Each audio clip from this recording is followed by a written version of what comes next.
What's up everyone and welcome back to MMA Lad. In today's news, Alex Pereira says he's ready to surprise Anklaev. Porque eu acho que vem pondo o meu ritmo ali do strike. Eu não sei se ele vai se dar bem, eu não tenho essa certeza. Mas se as coisas ali não for bem pra ele, eu acho que ele vai tentar algo, né? Tentar me colocar pra baixo e aonde que eu vou estar mostrando o meu jogo. E aonde que eu vou surpreender. What do you think? Is this just a seemingly bold statement or the champ means it? Let us know what you think about this. ASPINALL is tired of waiting for the Jon Jones fight. Is Jon Jones really holding up the heavyweight division? Because Tom Aspinall sure thinks so. The interim heavyweight champ is fired up and not backing down from the biggest fight of his career. In a recent video on his official YouTube channel, Aspinall made it clear that he's ready to go. He also added that the delay is not his making. I want the fight. What is holding it up right now is his side. So the only two guys I've not fought in the top 10, three guys, are Jon Jones, Surugan, and Almeida. And the other guys I beat in the first round. So I need to fight for the undisputed heavyweight title because most of these other heavyweights, top 10 heavyweights, I've beat them in the first round. Like, I've cleared out the rest of the division. Like, undisputed, and that's it. Doesn't matter on the opponent, undisputed next. I will absolutely fight anyone in a heartbeat. I'm ready to go. I want to be as active as possible. I want to get as many big fights with as many big guys as possible. Not here to turn anyone down. Not here to be a diva. Not here to get more money. I'm here to be exciting, to do what I love, and to go out there and finish guys. And that is what I absolutely want to do. But right now, it is not me holding up this division. Let's get it moving. Tom Aspinall isn't about to sit around waiting forever. If the fight with Jones doesn't happen, he's already got backup options. Cyril Gane or Jailton Almeida. They're the only two guys in the top 10 he hasn't fought and finished in the first round. Aspinall wants big fights, big names, and to stay as active as possible. He's not playing games, not chasing paydays. He's here to take over. What's your take on this? Is Jon Jones scared of Tom? Should we just move on and forget he will return for this fight? Let us know what you think by leaving a comment. And before we continue, don't forget to hit that like button. Joe Rogan reveals the hardest part of his UFC job. Bro, doing the voiceover for that was one of the most brutal jobs I've ever had. It's so long. Because you have like these lists of all these things that can possibly happen and all these fighters' names and all these different scenarios. How long does it take? Hours and hours and hours. Many, many, many, many days. Yeah, you're working. You're at a sound booth. And, you know, you're constantly drinking water because I'm screaming. So I can only do it because, you know, it's like, oh! You know, you're doing shit like that. So you have to do I'm trying to do it like a real fight that's taking place. I was like, is it? You weren't in the last one. I genuinely was like, damn, dude, I need. Well, it's a huge strain on your voice. Because the way you're talking during the UFC fight, like if you're doing it's like you're pushing your vocal that was wild, cords. by the way. That was actually weird. Michael Chandler responds to Dustin Poirier's cheater comments. Michael Chandler does not care what Dustin Poirier thinks about him. But after Poirier's latest comments, it's clear these two still have unfinished business. Poirier was recently on Out of Pocket with RG3 and went off on Chandler, calling him fake and accusing him of cheating in their UFC 281 fight back in November 2022. He claims Chandler blew blood into his eyes and even stuck his fingers in his mouth. Chandler's response was nothing short of pure savage. How do you respond to what Dustin said to RG3?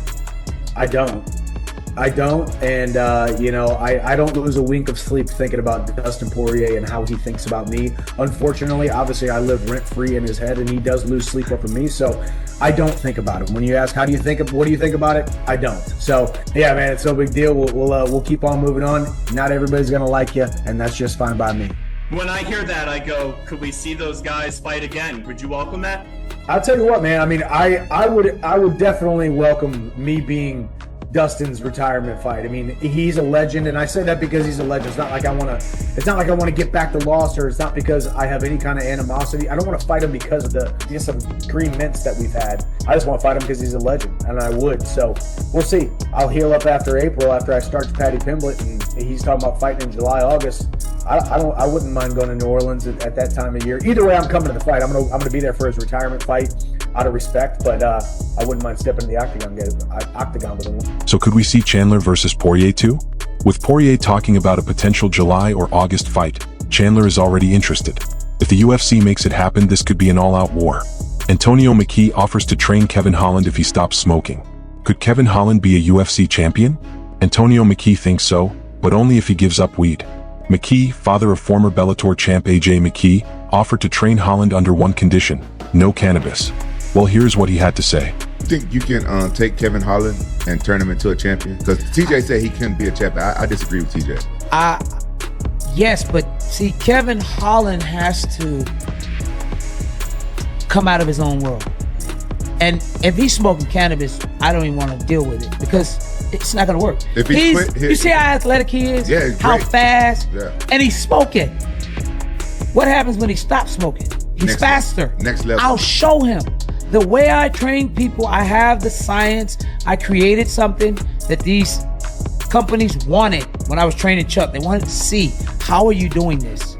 Because I can show you numbers. I can show you when I start with you and 3 weeks later and the week of the fight, you triple your numbers, which that means you've gotten 3 times better than you were when you came here. You were only this fast, now you're this fast. You were only this strong, now you're this strong. Your cardio is through the roof. This is proof. This is the numbers right here. I'm testing you. I have a log of everybody that I've ever trained. I have a log. I don't share it, but I can go brrr. So now the question is, will Kevin Holland take the challenge? Or will he keep doing things his way? Alex Pereira challenges Anklaev and Ali Abdelaziz to a $200,000 bet. Alex Pereira just raised the stakes ahead of his fight against Magomed Anklaev at UFC 313. The light heavyweight champ has challenged Anklaev and his manager, Ali Abdelaziz, to a $200,000 bet. But here's the twist: the winner has to donate the money to children with cancer. Pereira posted the challenge, saying if Anklaev and Abdelaziz are so confident, they should put their money where their mouth is. Em Las Vegas, a gente está apostando $200 mil para fazer uma doação para crianças carentes ou crianças do câncer. Muitas pessoas estão precisando dessa ajuda. Como o Ali e o Anklaev, eles parece que tem 100% de certeza que eles vão ganhar de mim, então eu acho que eles vão aceitar esse desafio. Eu sou uma pessoa que sou pé no chão, consciente de tudo que eu falo, e não importa, tem que vir do Anklaev, né, do empresário dele. Se alguém quiser patrocinar esses $200 mil aí e colocar no nome deles para fazer essa aposta, para mim não tem problema. $200 mil é do meu bolso, eu estou ciente. E assim, se eu vou ganhar, não sei, mas eu quero ganhar realmente. Eu posso perder, mas muitas pessoas que estão precisando vão ganhar, né? Pessoal do câncer. Então vem aqui deixar esse desafio pro Anklaev, pro Ali, empresário dele. Fico com vocês aí, tá aqui, eu não volto atrás. Então assim, galera, vamos lá, vamos comentar, marcar o empresário aí, o Ali, o Anklaev, vamos ver se eles vão realmente aceitar esse desafio, porque 100% de certeza que vai ganhar de mim, tem que apostar, Anklaev hasn't responded yet, but he did post a photo with Abdelaziz captioned, "Salam alaikum. We will answer tomorrow. Ramadan Mubarak." So will they accept the bet? Or is Pereira just playing mind games?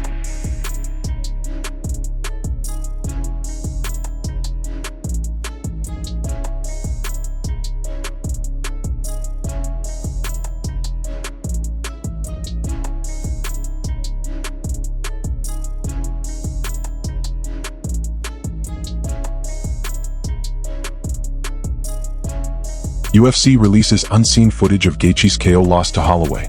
The UFC just dropped never-before-seen footage of Max Holloway's insane knockout of Justin Gaethje at UFC 300, and fans are not happy.